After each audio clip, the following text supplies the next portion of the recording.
All right, good afternoon, morning, evening, whatever your time zone is. This is Jeff Payne from the NESA Center, arriving again with another iteration of the IOR Digital Series that NESA has been running over the course of 2020. I am joined today by three preeminent scholars and colleagues from the National Defense University. NESA is located on the campus of National Defense University, even though we are a red-headed stepchild. We are not of the university, but we are in proximity to it. The three colleagues that join me today are Dr. Geoffrey Gresh, who, among many things that he's written about, currently has a new book out. To give him a plug, so To Rule Eurasia's Waves, which is an excellent book. But he examines a lot of the issues tied to the exploration of maritime security, coastal development, new forms of economic diplomacy that are going on throughout the world. But also a lot of that in his book is focused on, and I lost my light, is focused on the Indian Ocean region. Also joining us is Joel Wuthnow, who is an expert on China's foreign policy. He has written substantially on China's outreach to the Middle East, China's engagement in the Indian Ocean region, as well as what can and cannot be expected of China's Djibouti base and footprint in Africa, among many things that he's written. And then last but not least, we have Dr. Tom Lynch from INSS here. He just released, as one of the co-editors, a new piece on Strategic Assessment 2020, which looks at the strategic situation around the world for the United States. He is an expert on South Asia, on everything from just official, traditional diplomatic relations between the countries of South Asia to violent extremism, to border issues, to a whole variety of subset issues that get to the complexity of South Asia. So to kick all of this conversation off, I asked all of them to start with the same question.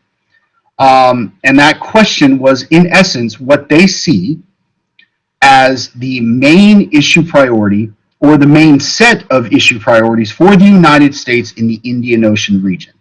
And to kick us off, we're going to turn first to Dr. Gresh. So to you, sir. Fantastic. Jeff, thanks very much. Thanks to NESA for hosting us today, and furthermore to my colleagues Tom and Joel. You know, the great thing about NDU is standing on the mighty giants in their research, and I can say, you know, for the writing of my book, Joel and Tom, your work and your research was very helpful to help me frame and kind of understand a lot of the issues that we'll talk about today. So, kind of kickstart off, you know, I think I map it out as kind of three main issues. The first, which I think we'll see more come into the discussion, is climate change and the environment. The second being geoeconomic competition, and then the third, as a spillover effect from great power competition, is rising navalism. But to the first, climate change, and we know we get many wonderful students from across the Indian Ocean region, and what comes up time and time again is really growing concerns tied to rising sea level as well as climate change. If you take a country like the Maldives, you know, the coastal erosion sinking slowly into the Indian Ocean, or you'll see other stories that come up in Pakistan, other places along their port cities being flooded, changing monsoon patterns. You know, just the climate issue for a lot of these countries across the Indian Ocean region, not to mention the entire globe, I think is going to be and fit prominently moving forward. The second point related to geoeconomics is very much, you know, we talked a lot about in specifically looking at this kind of larger maritime supply and logistics network that feeds into port development.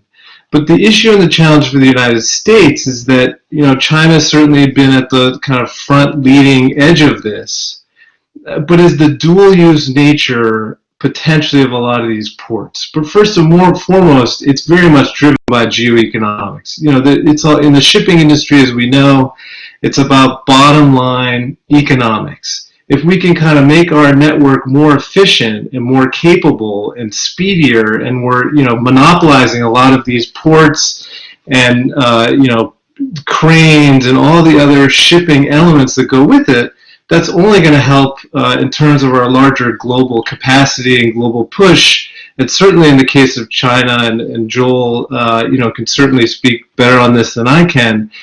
But seeing how this then from places on the far western edges of the Indian Ocean, such as Djibouti, pushing more and more into the Mediterranean space, not to mention Latin America out from East Asia and the like, again from a geoeconomic standpoint.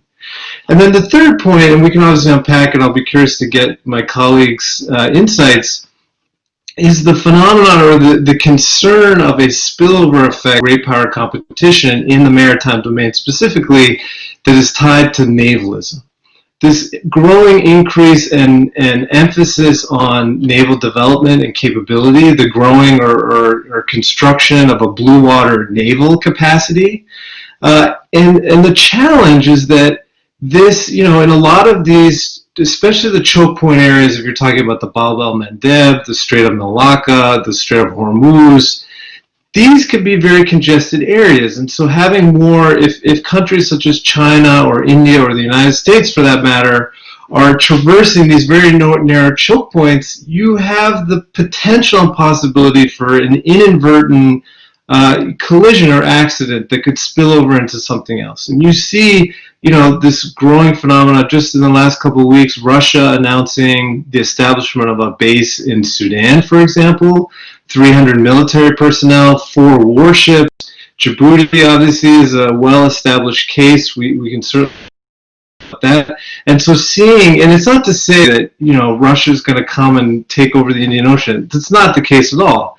The concern is that you just have the increase of these different ships that are maneuvering, and as tensions ratchet up, you have to manage the tensions. So with that, I'll pass it back to you, and very much look forward to the discussion.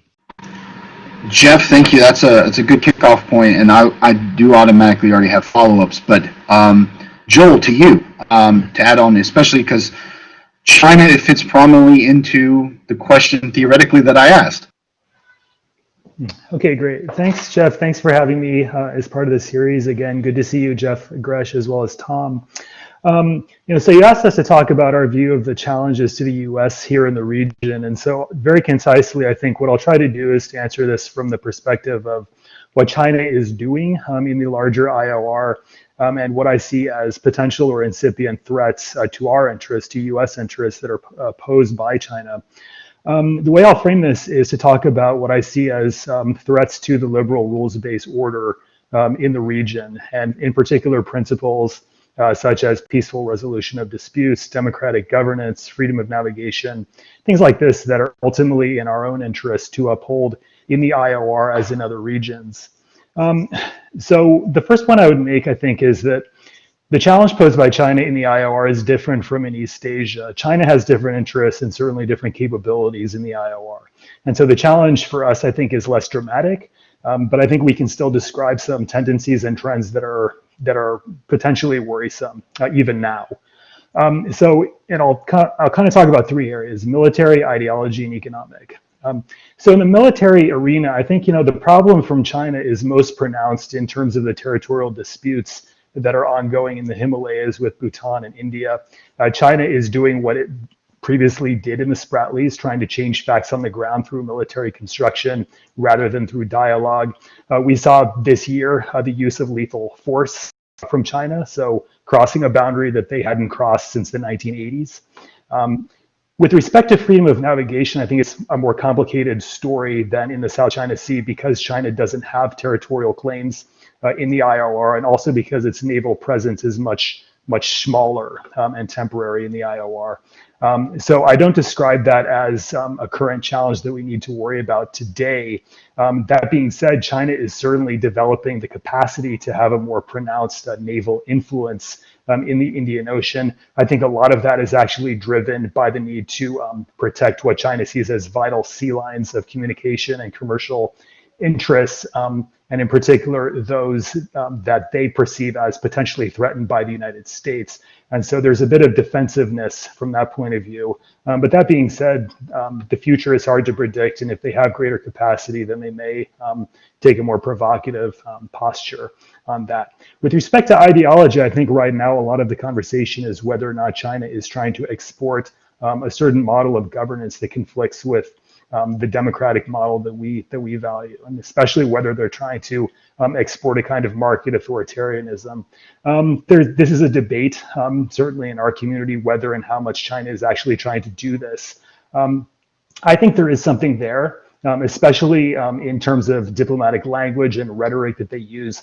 We saw this very prominently this year with the COVID pandemic, and China essentially saying that their model of governance was far more effective than the US in solving that and putting that out there to a global audience. And so that's a global message, but also one targeted at specific regions. But that being said, I don't see China as actually trying to instigate, revolutions to create different regime types. As they did during the Mao era. I don't think they've gone to that length yet. In fact, I think they more or less work with anybody, and they value stability in a lot of these countries, regardless of the regime. So I think there is something there. It's a message that we have to push back on, but I don't see them necessarily fomenting revolutions. Economic. So there's been so much discussion over the last few years about the BRI, predatory exploitative economics, and so on. I think that has been a problem. I think China has not had very good safeguards on the loans that it's given to a lot of these countries. That has facilitated corruption. There's also a very specific problem of China investing in port projects, as Jeff was referring to, that have strategic implications, and especially those that may facilitate an expansion of Chinese naval influence across the IOR. So there are dangers, there are challenges in that. From my point of view, however, I don't think we should overplay that critique. I think some of China's investments are economically motivated. Many of them, in fact, I think are very welcome in the region. And so kind of to wrap up, what does all this leave for our foreign policy? Well, of course, now we're heading into a transition of administrations. I think for the US, we have to consider all the tools of our governments and our power to be able to go back and to restore and strengthen the regional order.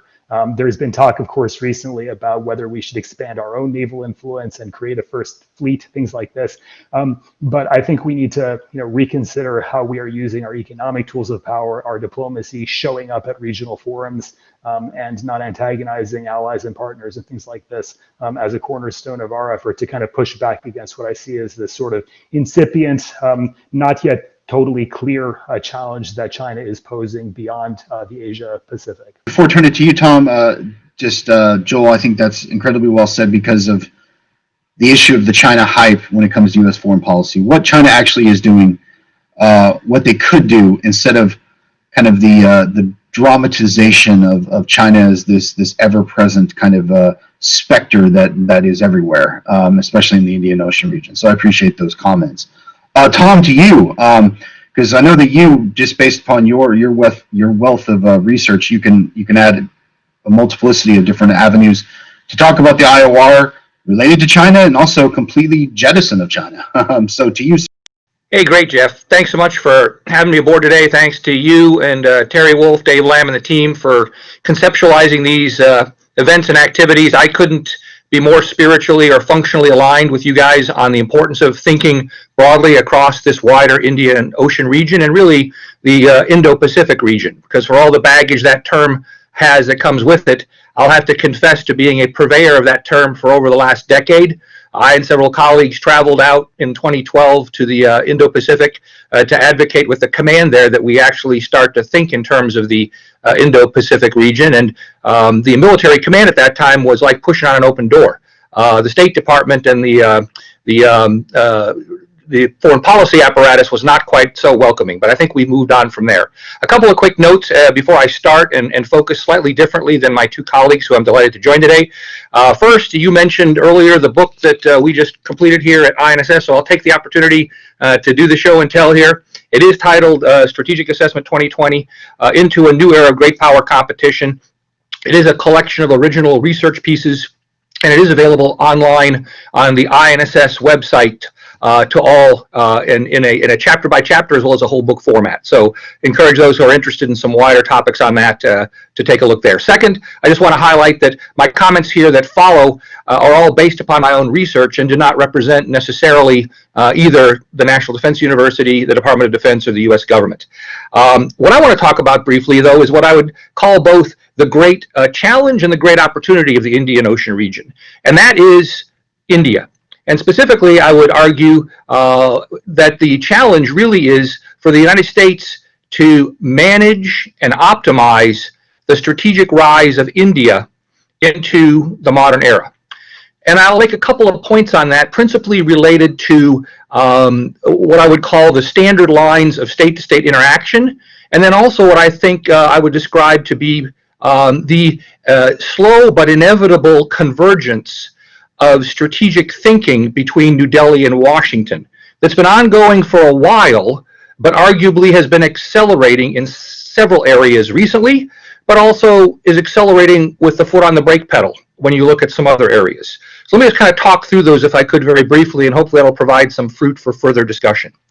First, thinking in terms of the politics and the diplomatic aims of the United States and India with respect to the Indian Ocean region. I think it's stark when one thinks back, as I can at my certain age, to the mid-1990s, when if one walked the hallways of the E-Ring in the Pentagon, as I did in those days, somewhat lashed to the mast, and talked to naval officers in the building, you would find that one of the constructs they were continuously working on at that time, and this is in the mid-1990s, so we're talking barely over 20 years ago, was the potential for confrontation, if not conflict, with India and Indian naval assets and air assets in the Indo-Pacific region. Indeed, that legacy of the Cold War did not really go away until we get to the George W. Bush administration.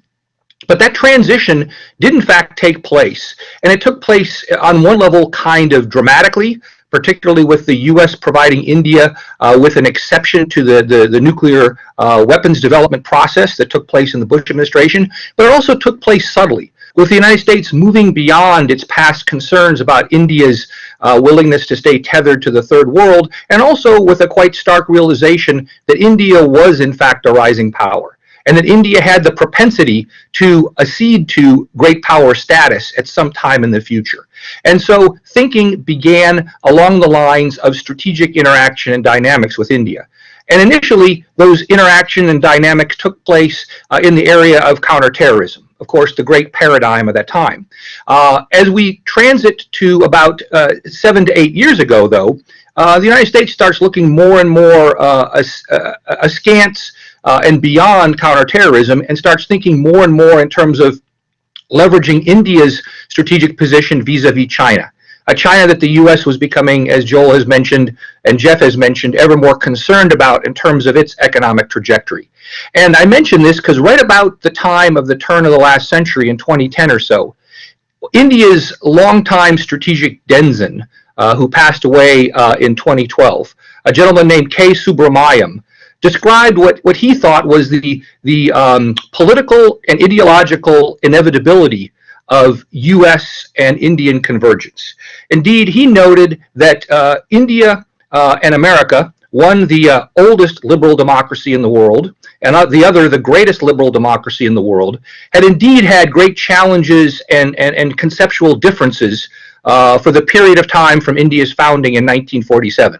But he not only predicted, but he had spent his last decade and a half of life working to try to enable and facilitate what he called the rise to the meta challenge, which he said was the evolution of the United States and India's strategic cooperation against jihadism, which was a frame of reference about global terrorism and the aspirations of Muslim extremist fundamentalists in the Sunni sect to see a world directed and dictated by the illiberal framework of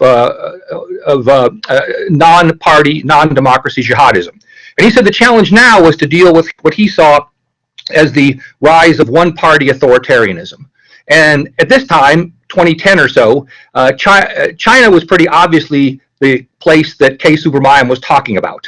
And he felt it inevitable that the United States and India would come over time to see their differences as less important amongst themselves than the differences they had with China and China's approach ideologically to rule and governance. At that time, K. Subramanian didn't see where Russia was headed quite as well, so he didn't throw Russia in there.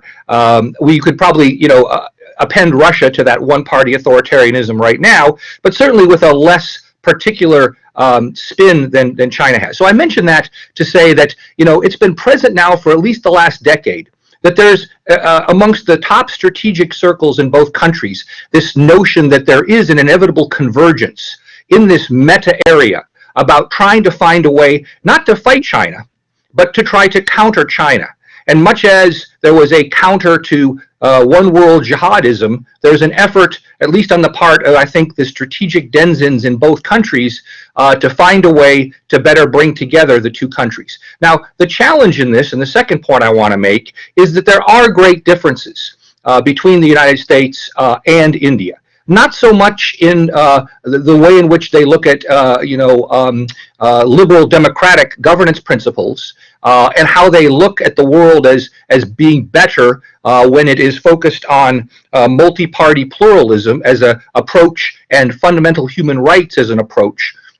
But there are differences in terms of how fast, how far, and how forward to move with respect to confronting those who advocate one-party authoritarianism.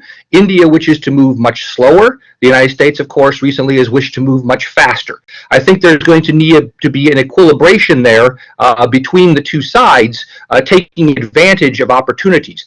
And here, the opportunities that are going to matter, I would argue, are coming more from a better understanding of what India can do and will do, and having the United States adjust to framing its approach in terms of helping India do what it can do and will do with respect to countering a one-party authoritarian China and standing on the threshold of enforcing and endorsing the viewpoints about world trade being free and unfettered, disputes being resolved with a respect to nonviolence, and other parts of a compact which the U.S. and India signed in 2015, January of 2015, in the Obama administration, known as the U.S.-China Strategic Framework. And a framework, I might add, that less than a year later, India and Japan signed almost letter by letter, indicating, as Joel mentioned, this kind of, from the northeast part of the Asia-Pacific right down to where India is,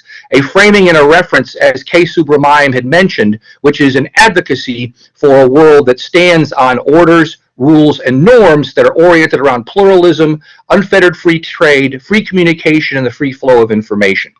So I think that the framework is there, but like I talked earlier in this pitch, the pacing is going to be the issue. And here I think the challenge for the United States is to not go too fast or not go too slow. As one of the real scholars of India in this town has put it, for America, when it looks at its India-U.S. relations, it's shocked when it looks back 15 years at how far we've come. But then when Americans look at India-U.S. relations 10 years ago, we're appalled by how slowly we advance in terms of strategic developments. And then when we look back 5 years, we say we're shocked at how fast certain things have moved along in terms of accommodation with economics, accommodation with certain military agreements. So I think that kind of on and off the accelerator with India is really kind of the framing and the thematic. And it's a challenge to the United States because, of course, we like things the way we like it, when we like it, how we want it. And we've kind of gotten used to that in a unipolar world. Well, we're now in a multipolar world where countries like India have choices, but the Indians also have strategic frameworks and perspectives that are different fundamentally than the Chinese, and are different than a lot of other countries that we in the United States also see as problematic. So I think the opportunity there with India is the thing to focus on, but the challenge will remain how we advance and how we pace and how importantly we play the dance, if you will, with India in a way that does not cause us to eventually split more apart, or more accurately converge more slowly than we might otherwise in terms of being partners and friends in this kind of framework of party pluralist countries standing against one-party authoritarian countries in trying to uphold world norms, rules, values, and ideas. And with that, I look forward to our conversation. Perfect. I think there's no way I can link all three of what you said together other than to this shows the inherent reality of the Indian Ocean region, that it is incredibly important, it's incredibly complicated, and there are a myriad of ways that you can approach it. And honestly, the United States has been, I think, slow in kind of conceiving of the Indian Ocean region as a region itself. And we have three scholars joining us today who are conceiving that in different ways, whether it be because of their examinations of great power competition, their examinations of the maritime domain, their examinations of rising powers that can theoretically, as what Tom just talked about with India. And as someone who deals with India a lot, I always feel schizophrenic when I'm talking with our Indian friends, because on the one hand, I'm like, wow, this relationship has improved so rapidly. And the other hand, I want to rip my hair out because why can't we make progress on the specific thing that I'm talking about today? So your point is incredibly well taken. I'm going to now turn to more specific follow-up questions to each of you. And Jeff, I'm going to turn back to you. Your new book about kind of the importance of Eurasia and the kind of mixture of maritime security, littoral development, global trade, logistical networks, and information sharing. There seems to be like a debate among certain people who look at similar issues that they emphasize specific areas over others. For some, if they're interested in geopolitics, then the Western Pacific looms large. That is the area where the greatest game of chess is being played. Others, thinking long-term, tend to emphasize the Arctic and the fact that climate change is contributing to the thawing of waterways there, and theoretically it could be much easier, much less complicated for states to ship goods and lay cable along the Arctic Ocean versus dealing with the various choke points and everything else that include in around the Eurasian continent, or Europe and Asian continents. Others say Indian Ocean reigns supreme just because of the economic vitality and potentiality of the region, the natural choke points that define the entryways into the waters of the Indian Ocean, and all the just myriad of actors that are playing there. So my question to you is this.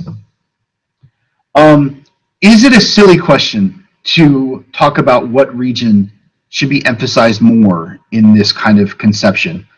Or is there a logic to it, but it inherently is about what your bias is? So I guess in a roundabout way, do you tend to emphasize a region itself, or are you more interested in the methodologies, not the region? It's a great question. We have, we could be talking about this all day, and I would frankly love to, but I get for limited time to cut right to the chase. So first and foremost, my attempt with the book was to flip the script on Eurasia, right? So essentially, and I don't disagree that the heartland of Eurasia, why India continues to look inward, why China looks west, why Russia looks also to Central Asia, these are certainly important areas. But what I'm trying to push forward is to say, and exactly what you're trying to do, so I very much appreciate the exercise here, right? So from a U.S. Combatant command standpoint, you have these seams, and the seams aren't, they're not talking to each other. So my attempt is to say, hey, look at Eurasia, especially as the Arctic begins to melt, and look at it from a big global perspective to see what China's doing now in Europe, what Russia's doing, pushing down into Western Europe as it always had, but pushing down in different ways into East Asia, pushing into the Indian Ocean. So I think, yes, I mean, my really, as I trying to put the emphasis on the saltwater perspective brings a kind of increased, enhanced understanding of the phenomenon that's going on. And I think, it's hard. One could make an argument to say, and I think it depends on which, I hate this, it depends on which, what you put emphasis on. And I think moving forward, the challenge for the United States and others is going to be in a resource, restricted environment, what is our priority and what can we do? And what region of the world needs to be that priority? And I think this is not an easy question. You could make a case for the Indian Ocean to say, hey, with the vast majority, something like 66% of natural resources, i.e. oil and gas, have to come out via pipeline or the sea, and the Persian Arabian Gulf host most of that, and India and China are going to require, on top of other East Asian allies such as Japan, need to get those resources in some capacity. And so that's why, we just look at the shipping traffic. 100,000 ships per year traverse the Indian Ocean sea lanes, and why we kind of focus on it increasingly, especially as you begin to view more of a securitization, if you will. But I think, back to Joel, his point's a good one, right? That a lot of this is really economic, and that's what I say too in the book. And so we need to kind of think about the economic tools of statecraft that have almost seemingly lay dormant for the past several years, and how can we use them to better kind of leverage and manage, as Tom talked through, this dynamic. Back to you. No, that's well said. And honestly, you navigated well the kind of classic Mahan, Mackinder, heart of Eurasia versus the kind of naval supremacy. But yeah, I take your point, and it's well crafted. I think that you're absolutely spot on. It depends, and that may not be satisfactory for someone who wants to hit the bullseye, but that's the reality of the situation. Joel, I'm going to return to you. I'm going to turn to Tom, because Tom, what you said, you bring up India, which obviously a great story of the past, kind of couple decades of U.S. foreign policy, top to bottom, has been the grand seduction, the grand overture towards India. And you brought up, we have to have a Goldilocks approach, not too fast, not too slow, just right. What is the next, in your mind, what is the next area of cooperative effort that is going to be the focal point in your eyes, as someone who has decades of experience dealing with India and its complexity? Is it going to be a security issue? Is it going to be an economic issue? Is it going to be something else? What do you see as the next push? I mean, we've gone to CT, and now we've gone to more traditional military cooperative efforts. Information sharing has made a lot of progress. What's next?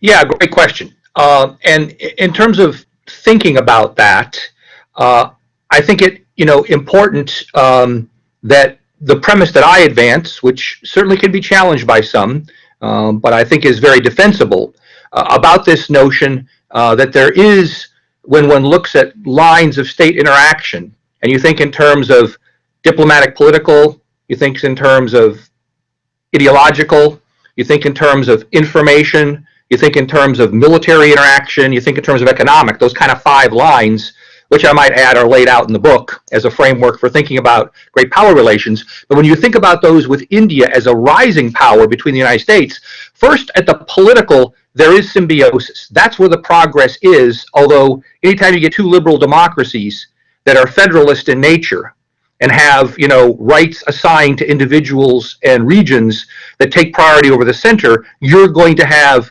disagreements and difficulties amongst those kinds of friends. And we see that with the Indians. But there is that shared pride. World's oldest democracy, world's largest democracies, and liberal democracies that are referred to as meta-stable. And let me just mention that, given our current political climate in the United States, all right?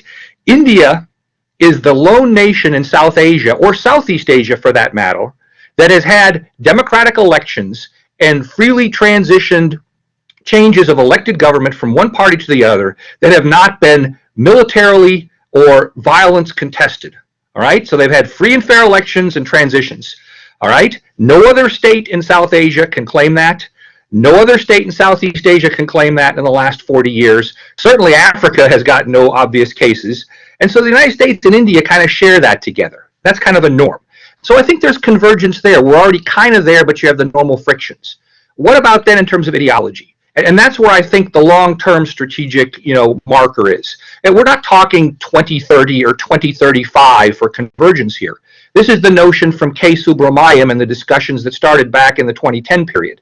This longer-term shared dynamic, shared strategic framework about multi-party pluralism being far more important as an organizing global premise to build up norms, institutions, and procedures, and to stand opposed to one-party authoritarianism, that is shared. That is shared, in my assessment, in India across all political parties, and it's also shared in the United States across all political parties. Now there are flavors of disagreement in the countries, but I think those are pretty stable. So ideologically, I think we have a basis from which to build. It's those next several categories where I think there's room to grow and room to maneuver. Informationally, India still has a propensity to shut down or corral certain types of information it doesn't see as favorable to itself, far less, of course, than the Chinese or the Russians or some of the other dictatorships in the country. But there are frictions about that I think we can see progress in. And I think we see some of the IT norms that are changing in India to be less promiscuous, less inviting of, say, Chinese technologies and other things. I think that's an area for advance and improvement. Militarily, I think if I had to pick one area where in the short term we should expect to see greater convergence now because of India's particularly growing fears of Chinese assertiveness, it would be what I would call doctrinal and limited tactical and lower level operational principles and premises. Now, there have been advances in this area for the last 15 years, but beneath the surface in the last 3 to 4 years, there have been agreements signed between the United States and India that New Delhi doesn't want advertised this way, and Washington does well to not advertise this way, but basically 3 foundational documents, the last one of which just signed here about a month and a half ago with the 2+2 meetings between the U.S., that basically establish the same framework we have with all of our formal alliances: a logistics support agreement, a communications capability sharing agreement, and a basic exchange and cooperation agreement for intel and assets. That's foundational. That's now a building block.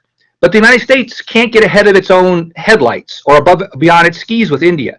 This doesn't mean that we're going to get invited into India to have, major exercises and be parading around their battlefields. No. India has still far too much strategic autonomy and far too much aversion to being seen as anybody's ally. But the de facto reality here is, Jeff and friends, you can build on where we are right now in India better than just about any other non-allied country partner we have in the world, because we have these 3 foundational agreements and we have this longer-term vision. So I would look to see more proximate move forward in that area, with the negotiation going on with the Indians about being more involved in reciprocal and dynamic exchanges of technology. Not India dictating, you don't get to sell us anything unless you give us tech transfer that would, make somebody's head hurt if you were looking at it from a intellectual property rights, which is what they've done in the past, and certainly not what we've seen in the last U.S. administration, which is to go to India to get it to buy stuff militarily. There's got to be a middle ground there that allows you to do more reciprocal and partnering. And I would predict to you that's probably the area we'll see much forward movement. Now, the last category is economics. Here is where I would say the most patience is going to need to be exercised in the short term. Okay, India has come a long way since 1991, when it was a closed, upward demand directed 5-year plan, almost Soviet model economy, to where it is now 30 years later with a lot of openness, a lot of free trade and market activity. But it is still very fragmented. It is still very protectionist, particularly in agriculture and other areas. And so we as the United States are going to have to be picky and choosy about how we engage and interact in those areas economically, and not, again, get too far ahead of where the Indians can go. They'll get there, but they're not going to get there if they're hit over the head with needing to do certain things to better meet their WTO agreement guidelines and other things like that. Before I tag out, let me just talk about the military thing in one last dimension, because I think it relates to what Geoff Gresh is talking about and what Joel's already mentioned. And that is, when you want to look to a specific category where I think military progress can now be made, I think it's going to be in the area of advancing naval and naval aviation assets. Because here, India over time, largely because its only real animus was towards Pakistan and it was too big and too well protected against other states, has really been kind of Army-dominated, Army-centric, and has only grudgingly moved in a direction in the last 15 to 20 years to try to think more broadly in terms of maritime space and control of the maritime sea. Also, that's had a bureaucratic implication, which has meant that the Navy has been second fiddle to the Army. I think now with these agreements and with a slow, deliberate, but very, positivist frame of increasing military dialogue and political military dialogue, we can see the Indians advance a lot more in the direction of the United States, not just in terms of doctrine, but in terms of building out of platforms and moving in a direction where in another 10 years, say around 2030 or so, India could be a lot more responsible and a lot better player in the Indian Ocean itself, providing the stakeholder resources to assure freedom of navigation, to assure lack of intimidation, to assure all those things that in the long haul, we in the United States and the West should want India to help take control of, which right now it can't because it lacks the capability. So I think if I had to pick one area out of those five, Jeff, to say where we could see progress, I think it would be in that area, but it has to be done in a way that, has an appetite suppressant affiliated with it. It's not going to happen overnight. It's not going to have U.S. weapons manufacturers drooling about all the money they're going to make. It's going to have to be reciprocal dynamic with a lot of Indian ideas being encouraged and then pushed forward to lead to this more interchanged, doctrine-aligned, joint exercisey, and equipment-compatible naval and air forces that can do more in the Indian Ocean region all the way over to the Malacca Straits. Thanks. As well said, I know that we could have a very long conversation. In fact, I may bring you back to talk about it because one of the things that I've always been intrigued about with India's strategic ideas, their Indian Ocean island state kind of outreach plan, which I've always been a strong advocate for. But again, yet like you mentioned, there have been capacity hurdles on the Indian friend side. But thank you, Tom. That's well said. Joel, not to put you in the final because I'm going to have one more round the horn set of questions, but the specific follow-up I have to you is honestly for someone who specializes and focuses a lot on China's foreign policy, its defense policy, both in the near seas of the Western Pacific, but also in the Indian Ocean region. Where do you see the trend lines here? Because in terms of how China is going to be engaging in the region and how the region is going to react to China. Because I think you've made three very, very good interrelated points. One, a lot of what China has done with the BRI has been well received by the region. It's filling a gap that is needed, at least according to the regional states. Two, China has made it perfectly clear in a lot of its political overtures, especially when it comes to the Middle East, that they are not interested in becoming a political stakeholder, at least in the near future. But then three, they have been engaged in a 15-year-long series of progressive military capacity building efforts in the kind of Horn of Africa region between peacekeeping operations, counter-piracy, naval operations, the creation of a dual-use facility that has intelligence capabilities attached to it. So China is signaling a whole bunch of different things. So looking forward, how can you help me filter out the noise and pull some really clear lessons that needs to be understood about China when it comes to how it's going to continue to progress in this region? All right. Well, thanks, Jeff. I think you can go in a lot of different directions with that. I guess I'll start with sort of the military trajectory and trends lines with respect to China and its role sort of in the IOR and then onward into the Middle East. I think one way that we can think about this is to kind of bifurcate our analysis between Asia, where, as I mentioned, China has a number of territorial disputes, that's really the locus of its combat power and its attention of its leadership, and other regions, sort of regions beyond Asia. So not only to include the IOR, but also in particular the Middle East, North Africa, and onward into Western and Eastern Europe.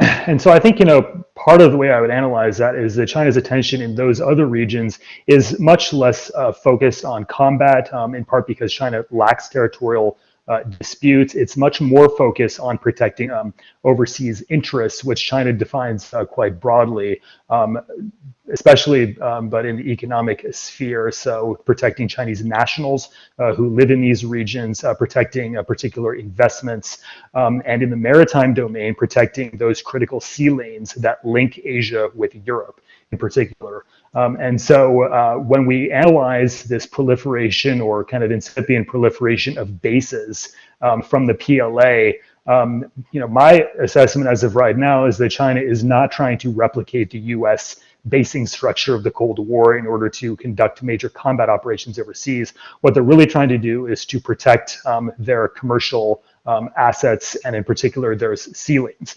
And so Djibouti, I think, can be described as more or less the Western anchor of a growing network of dual-use facilities, what the Chinese would call strategic strong points, and also potentially future actual military bases, but bases that are oriented more towards non-traditional security operations, so bases that don't have the same kinds of defenses that, for instance, US bases have in Asia, the Middle East, and elsewhere. And so I think that trend has been continuing. We're seeing more activity. China is continuing to send submarines and large surface combatants out into the IOR and elsewhere.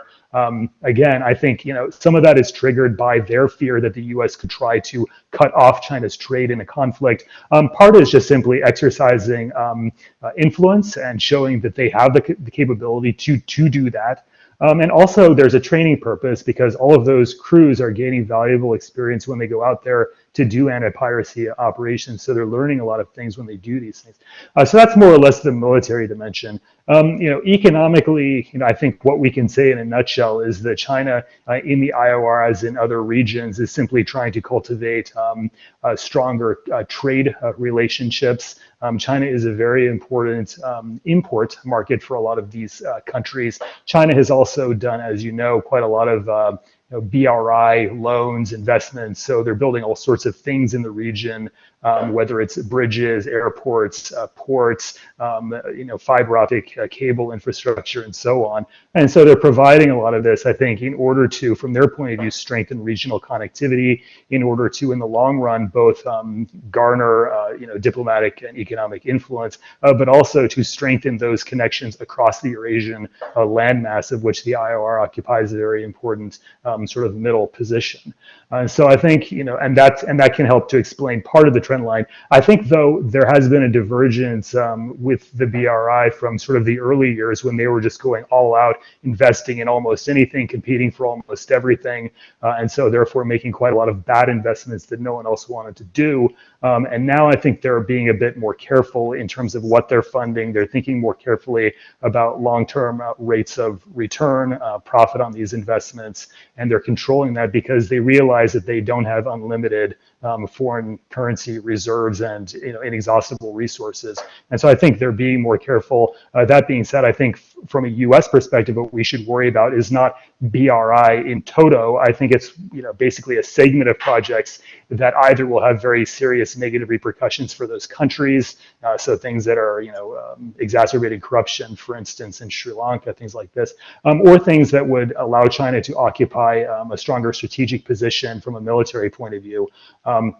I would note just in passing that the latest edition of the OSD China Military Power Report noted 12 countries where China has been in discussions to open some kind of an overseas base, and more than half of those were in the larger Indian Ocean region. So these are things that we need to consider, potentially worry about, and we need to think whether or not we need to try to preempt or stop those things from happening. And again, it depends. If China is using all of that in order to simply to protect its merchant traffic, or to do even public goods provision and counter piracy and so on, then perhaps we should tolerate that. But if China is using that as a card that it can play against smaller, more vulnerable countries, or even against India, why then I think we need to analyze that and consider whether or not we should selectively try to block or compete with some of those types of investments. It's well said, Joel, and I have nothing to add. In fact, I think you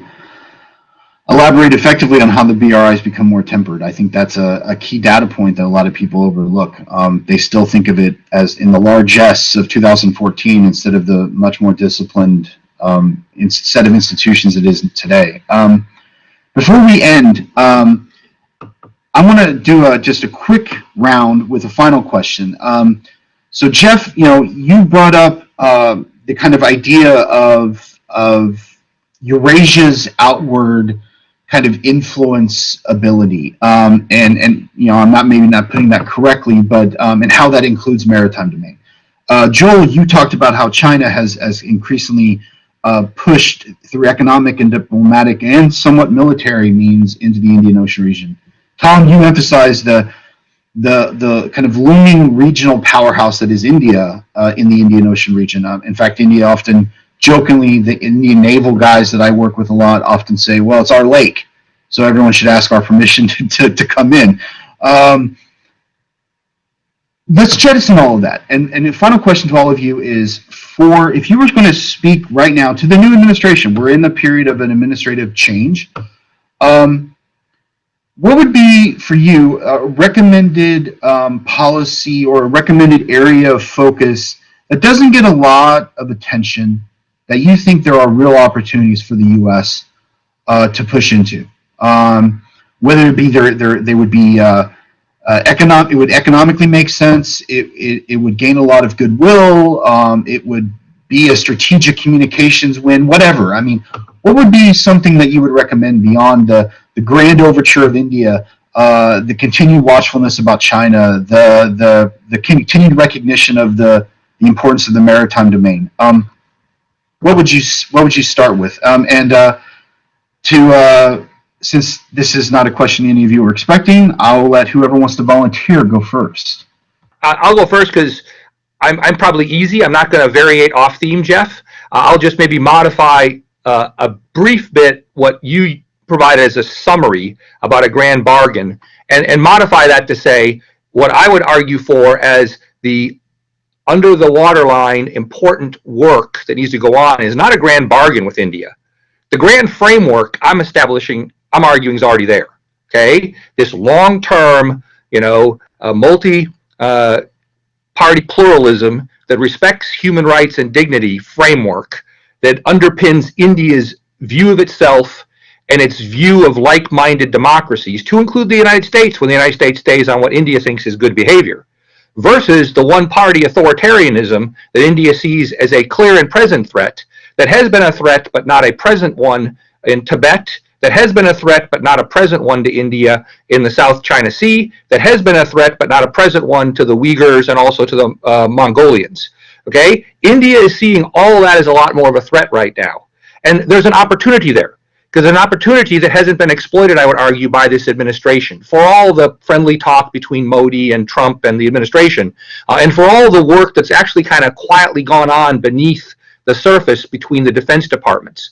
The work that's a key opportunity here for the new Biden administration is to really emphasize multilateral economic and multilateral in a way that is going to make real advances. And so on the military side, I've already kind of talked about this kind of more quiet move in the direction of helping India's Navy advance in critical areas like nuclear propulsion, like, management of the seas, like interoperability with the U.S. and Australia and Japanese navies.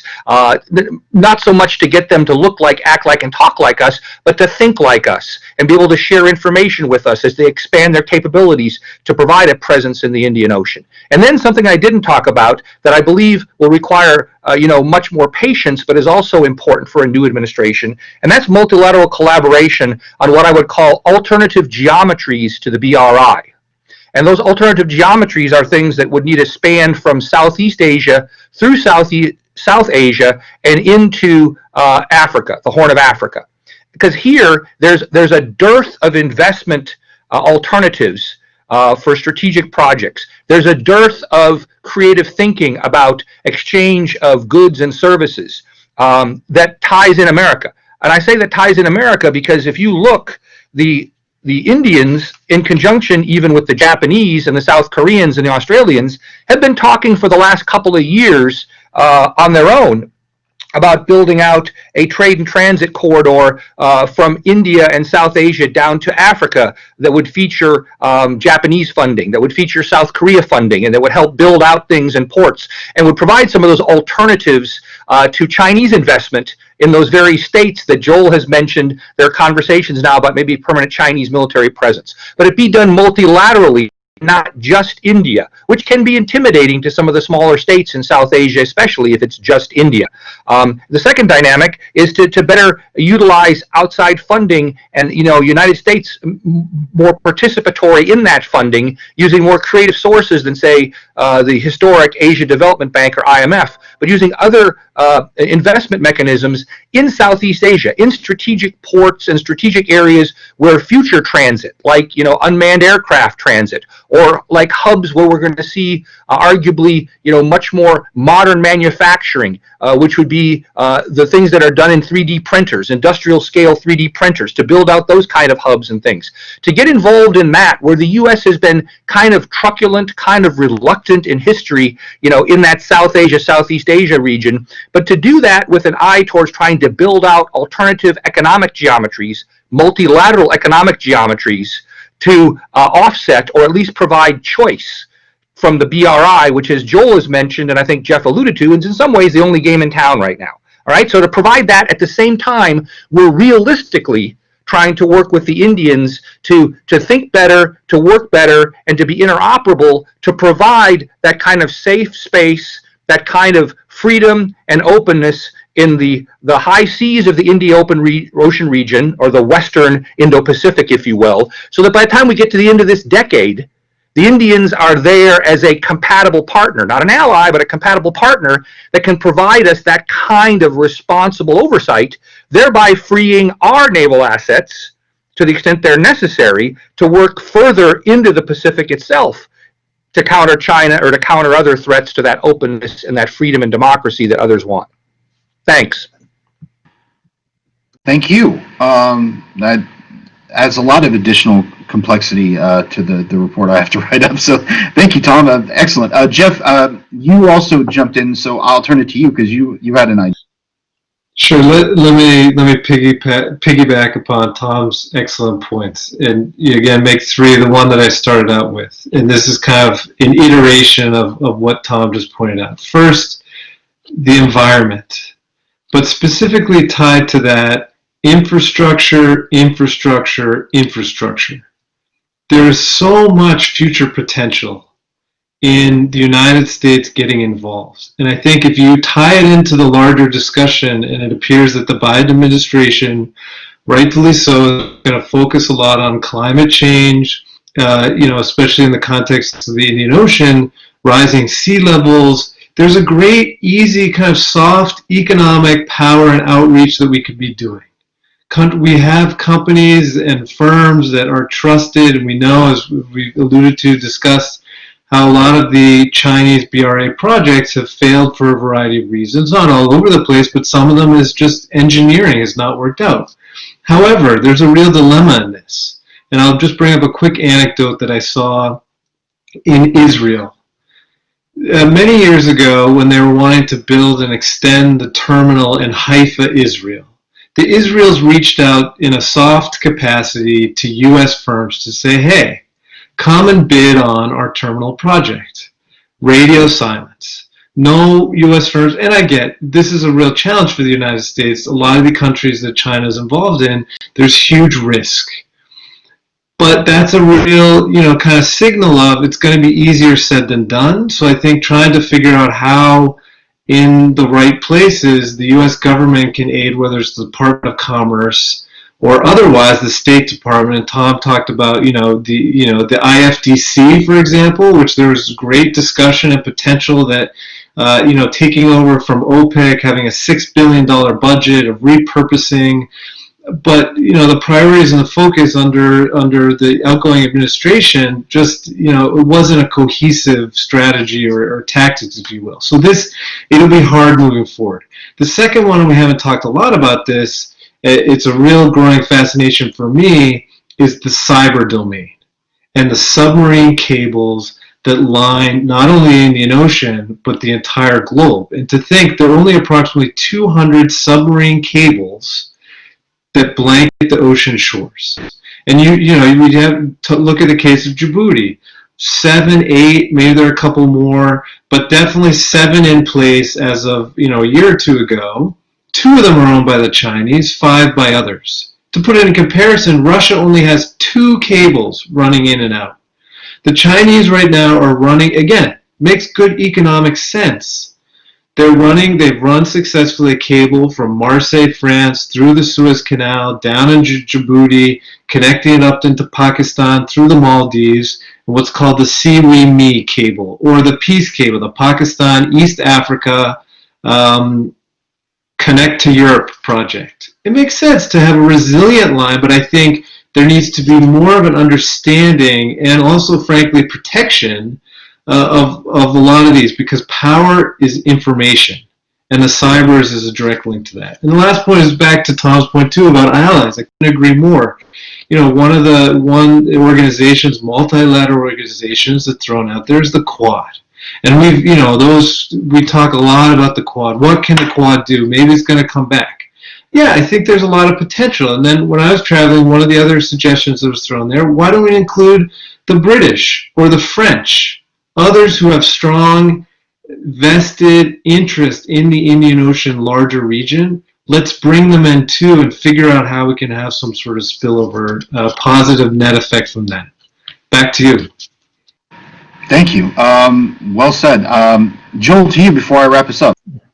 Okay, sure. Thanks. So let me kind of pile on more with this notion of responding to BRI, Chinese investments in and across the region. How do that that's fiscally attainable and responsible. Look, China's major advantage here is that the state is able to direct the activities of state-owned enterprises, development banks, and other government or quasi-governmental actors at a scale that the U.S. government is simply never going to be able to match. Our advantage is not that. It's not scale. So, for instance, if you look at the BUILD Act, it's a great start. It's $60 billion. It's a drop in the bucket compared to what China's investing here.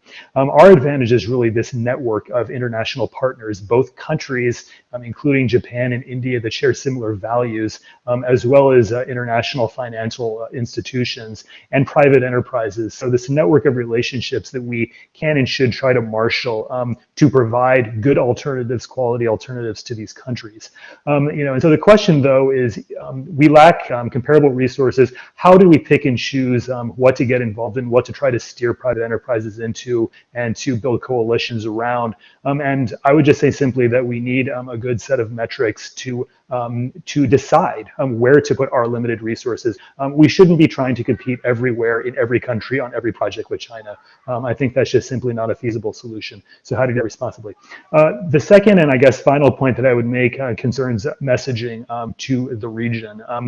So of course we're in this new era of great power competition. China is conducting a lot of activities, policies that are antithetical to our interests and values. But like I said earlier, countries tend to have complicated relationships with China and the United States. And so going out and trying to say that, everything you're doing with China is bad, you should cut it off, I don't think that's the kind of message that we should deliver. I think we have to understand first that a lot of those countries gain value, especially from their trade relationships and to a certain degree investments with China. And so our message should, I think, be affirmative. I think we should highlight our values, our principles, the fact that we do often, have, very good quality investment alternatives that we can offer to the region. And to highlight the positive, if we go out with a very assertive, strong anti-China message, I think that would create friction rather than enlisting new supporters in the region. And I think most of these countries don't want to see kind of a Cold War atmosphere between the two countries. So I think, we gain advantage by emphasizing our goodness rather than tearing China down, which frankly speaking only plays into China's rhetoric about the US being a divisive and declining power. So that's the kind of message that I think the next administration should try to reaffirm as they start their term. Well said. I could add many things, my pet projects, my pet perspectives, but I think I honestly couldn't say it better than what the three of you said. I think comprehensively, the one thing I would add, and I think this is implicit with everything that you all said, is that when it comes to the IOR specifically, the U.S. needs to show up. It needs to be ever present, and this means a conversation in diplomatic and military and the top to bottom foreign policy establishment in the U.S.